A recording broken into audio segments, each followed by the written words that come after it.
We kick off a new series today. I don't know how it's going to go. It seems like my kind of thing and maybe not your kind of thing, so we'll find out what happens next and how we do. And if it's terrible, we'll just cut it off short, and we'll all be happy with that, right? I want to talk about, I was thinking this week, what kind of ego you have to speak on a stage for 48 weeks a year. That has nothing to do with the series. I was just thinking about that, and it seems strange to me that I have that privilege. Anyway, that's not relevant at all. Random thoughts, right? I want to talk about what we know about God. What is interesting to me, let's start with the practical side of this series and why this makes any difference at all. Because at the end of the day, we're going to throw our hands up and go, I don't know what we know because, it's God, right? Maybe we know a lot and maybe we don't know anything. But the practical side of this, let's start a few centuries back.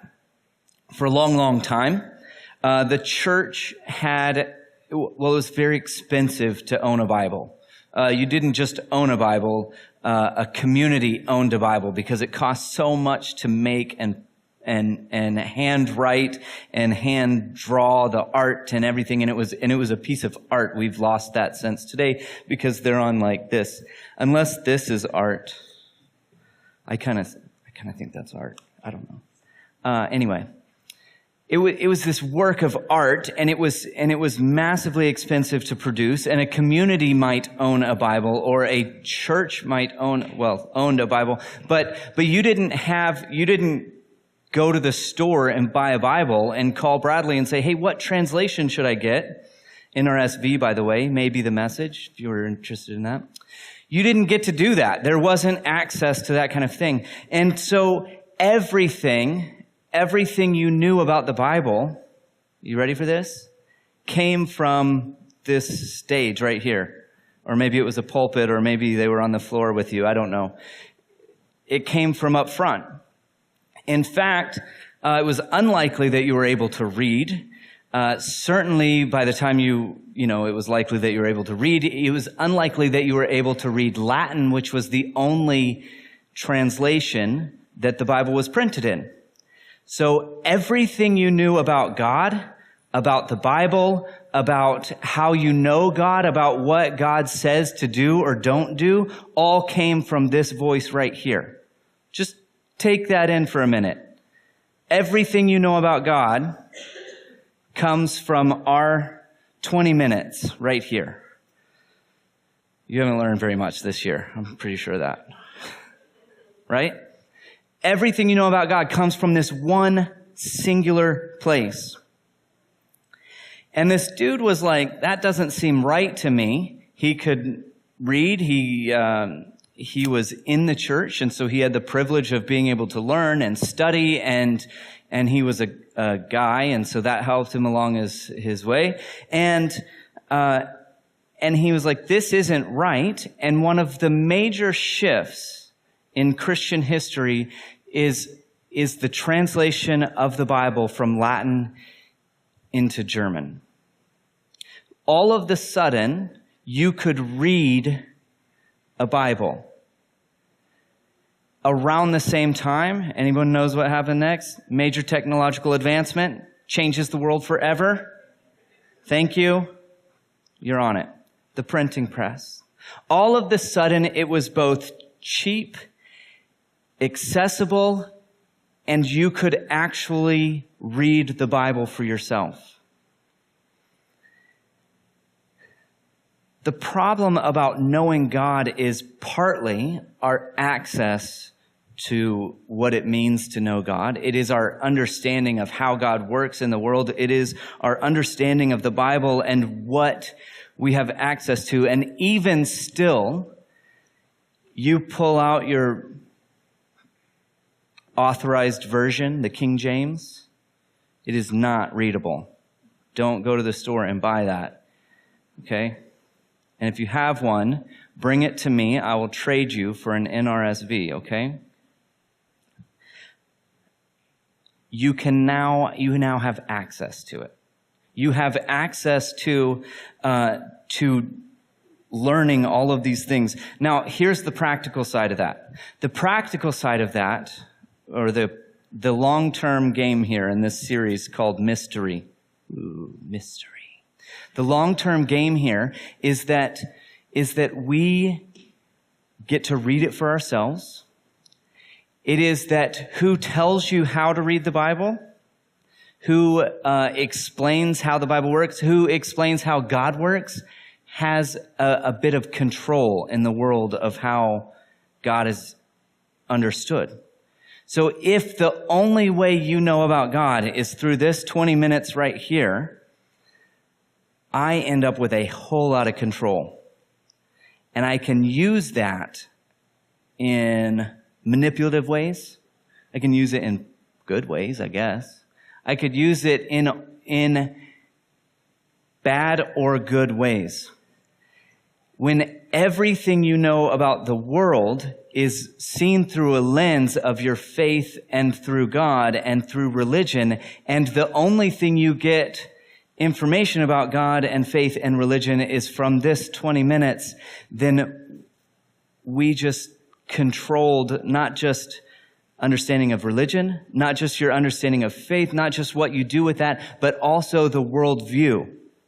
And we see right now a massive clash in worldviews happening in North American culture, right? And it is because we often, from the church's point of view, get to tell people how to see the world. So, we're going to talk about mystery. We're going to talk about how you know God, what we can know about God, what you cannot know about God. And then we're going to talk about control and what it means to have some of that story told. There's so many problems. There's so many problems with what we do with this. Let's start with a very basic problem. There's a theologian, actually worked not far from here in Vancouver for a long time.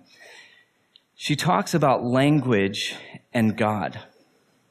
And I'm going to misquote her, but you'll get the idea. She said, the second you utter the name God, you have already misrepresented and overprojected and defined God in a way that is not definable.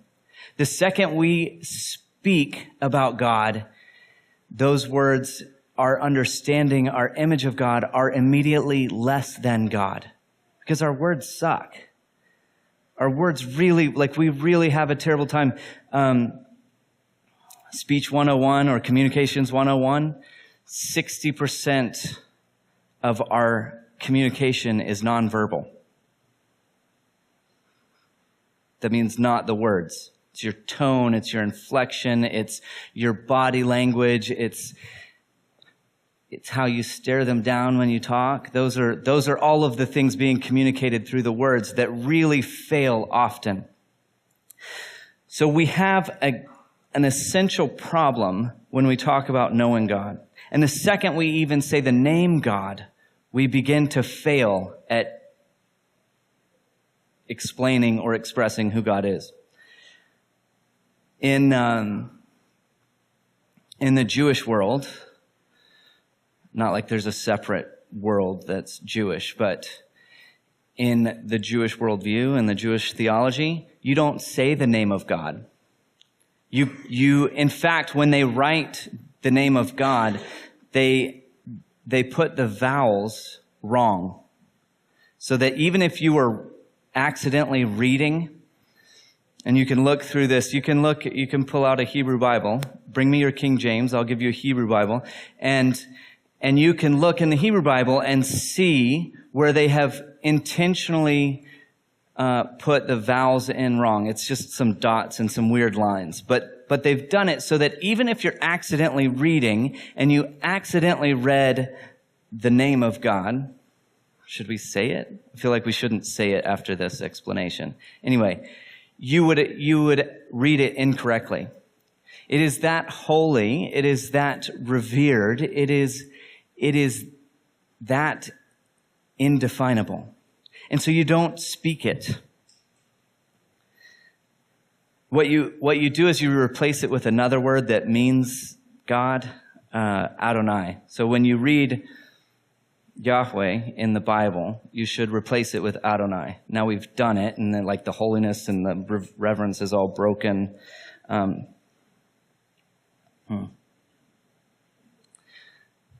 So the second we try to know God, the second we read our Bible, aside from our words being problematic just in English, we're reading a translation from a group of scholars. This is why the NRSV or the NIV or the NASB or the CEV, this is why this matters, because a group of scholars have decided how to translate that text. And so we have a Hebrew text, we have some Aramaic in the text, and we have Greek in our Bible. It all comes out English when I read it, but those are the different pieces. We have to work centuries after it was written to understand the tone, the inflection, and how best to translate it. So our words begin to fail us. The problem of language begins to fail us immediately as we speak about God, as we try to express our understanding of God and our knowledge of God. You could take that one level further and talk about how much our language shapes how we think. So throughout history, we've come to recognize that if you speak one language or another, it changes the way you think through a problem or a situation. And so when you translate from Hebrew into English, you're not just changing the words, you're actually trying to reinterpret how that was thought through, and it is inevitably broken in the process. So thanks, Bradley. I can't read the Bible. I can't know anything. My words are pointless. My thoughts are now pointless. So what can we know? That's what we want to do. And here's the reality is that we have spent, as churches, as Christians, as a religion, we have spent a ton of time defining what we know about God. We spend very little time answering questions with the simple words, I don't know. You just don't do that. Greatest problems that have puzzled philosophers and kings and theologians and your local pastor standing on the stage has the answer for that question. This is a fundamental issue as we think about what is a church supposed to be doing together. How do we learn and know God in our community, in our own individual journeys? How do we read the Bible and come out with something that is meaningful and understandable in our own world that was written 2,000, 3,000 years ago?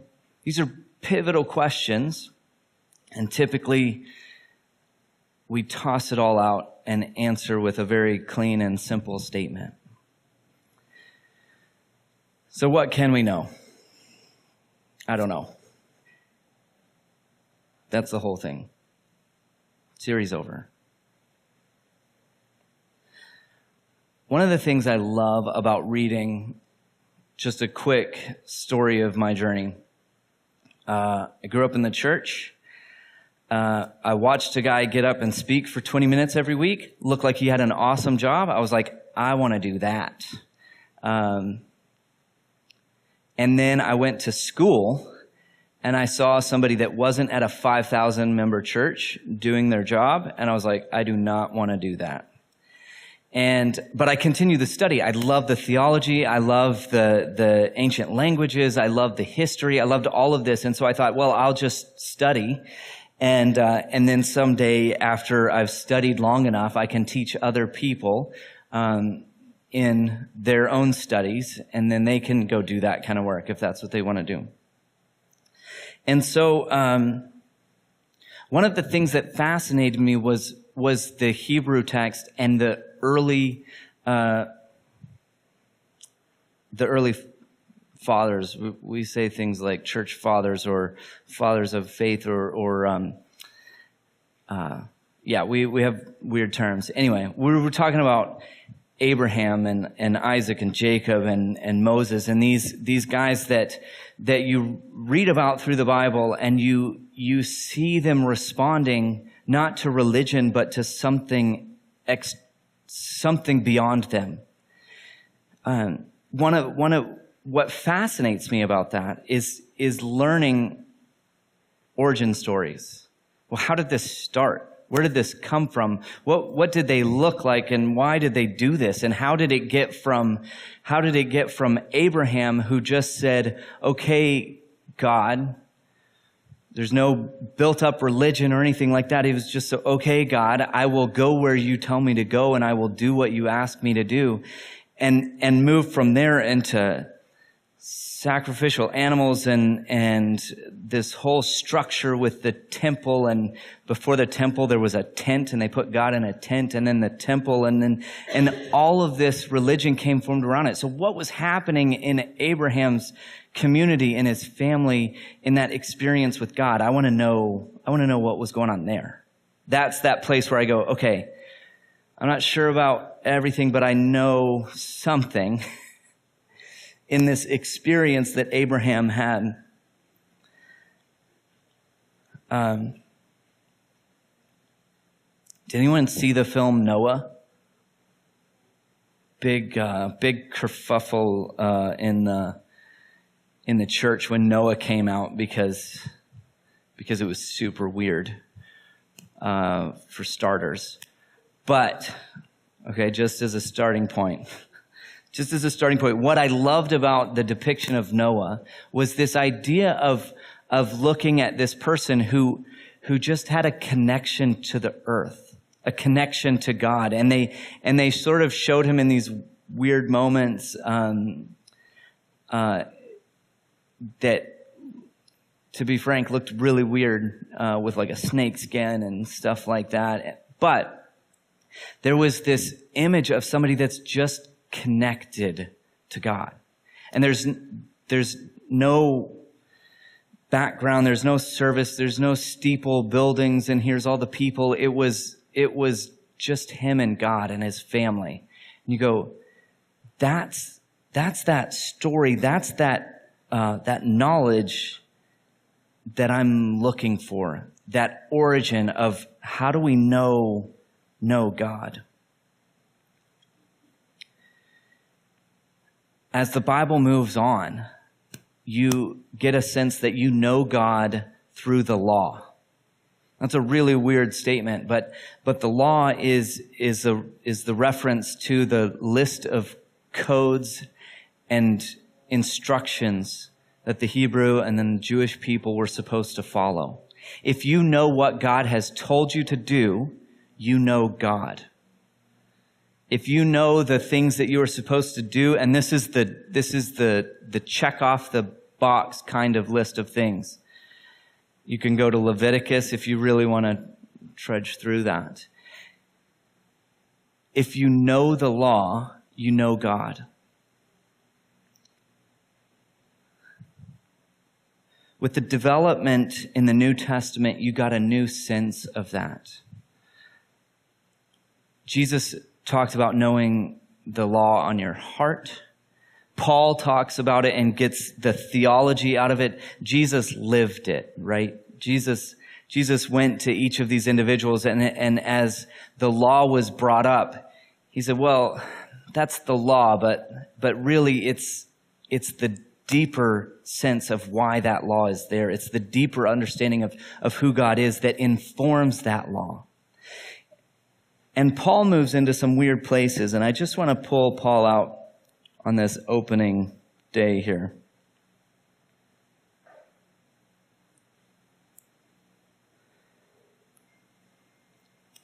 I started memorizing Romans once.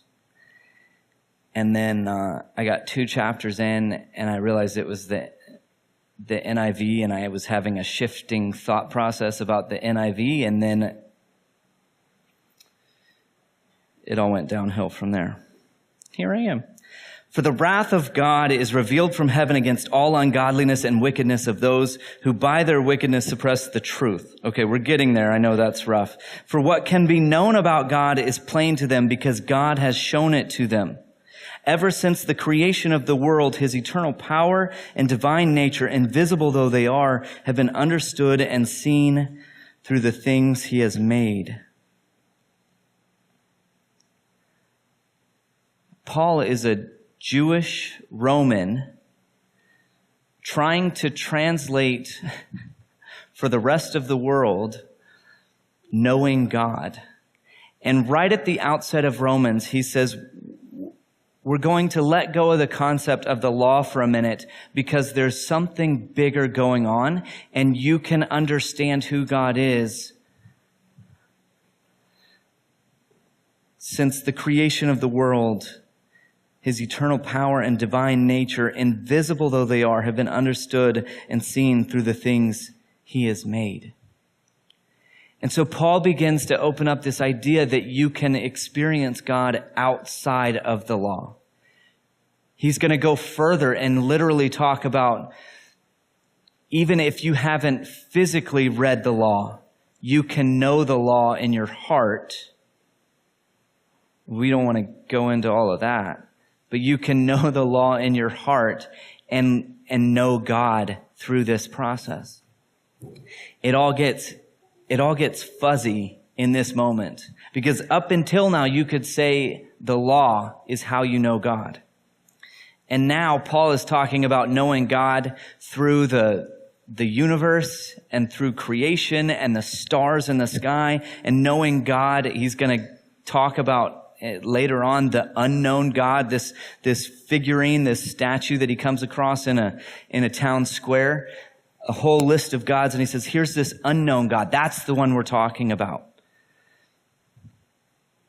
Paul just explodes this notion that access to God is limited through your local church or synagogue or temple or whatever that is.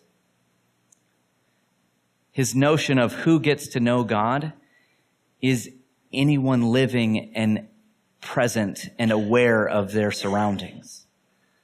Knowledge of God becomes bigger and grander than we've ever seen it before. So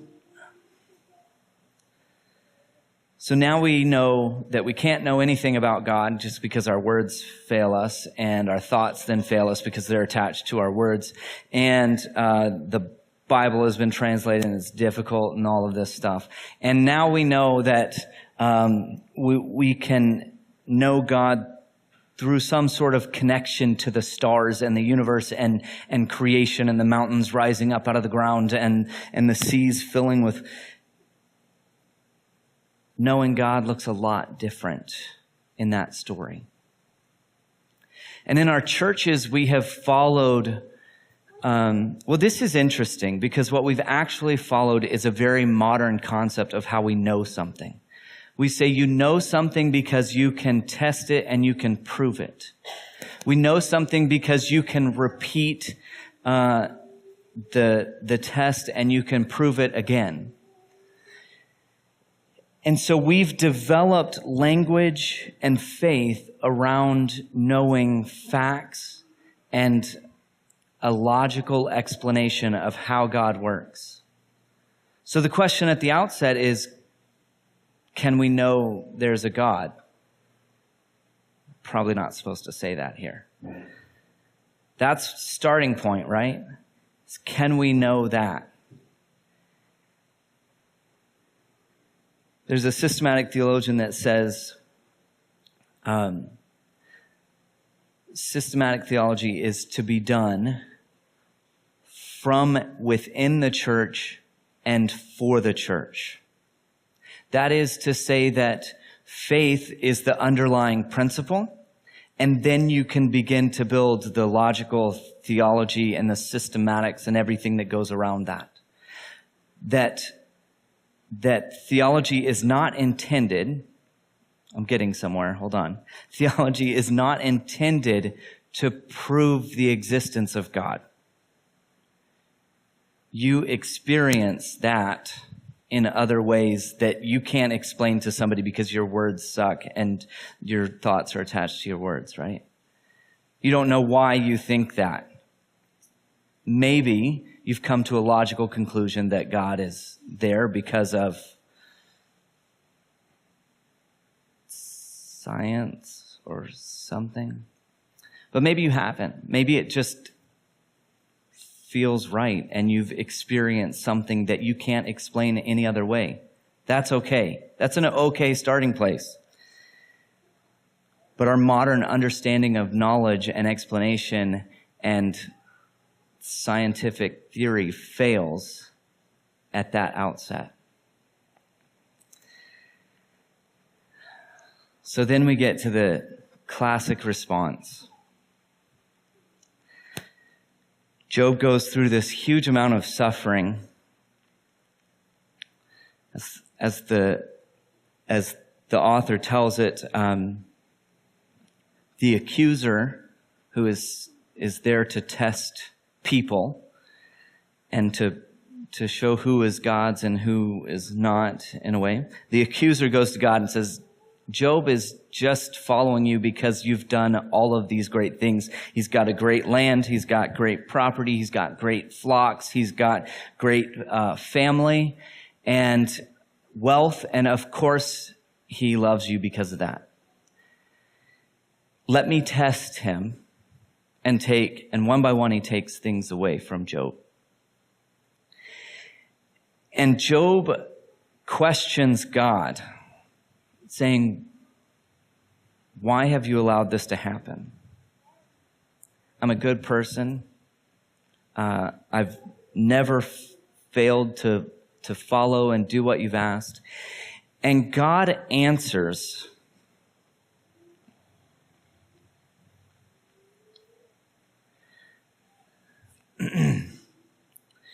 who is this that darkens counsel by words without knowledge? Gird up your loins like a man. I will question you, and you shall declare to me. Where were you when I laid the foundation of the earth? Tell me if you have understanding. Who determines its measurements? Surely you know. Or who stretched the line upon it? On what were its bases sunk? Or who laid its cornerstone when the morning stars sang together and all the heavenly beings shouted for joy? It is this beautiful poetry saying to Job, who do you think that you are? When we get stuck, and this is the unfortunate thing about that text, we're going to do some wisdom stuff later. I don't know when. The unfortunate thing about this text is that when we don't have the answer, we come back to Job and we say, I don't know, that's God. I don't know where the behemoth came from out of the sea. I don't know how the stars got there. God did it. I don't know.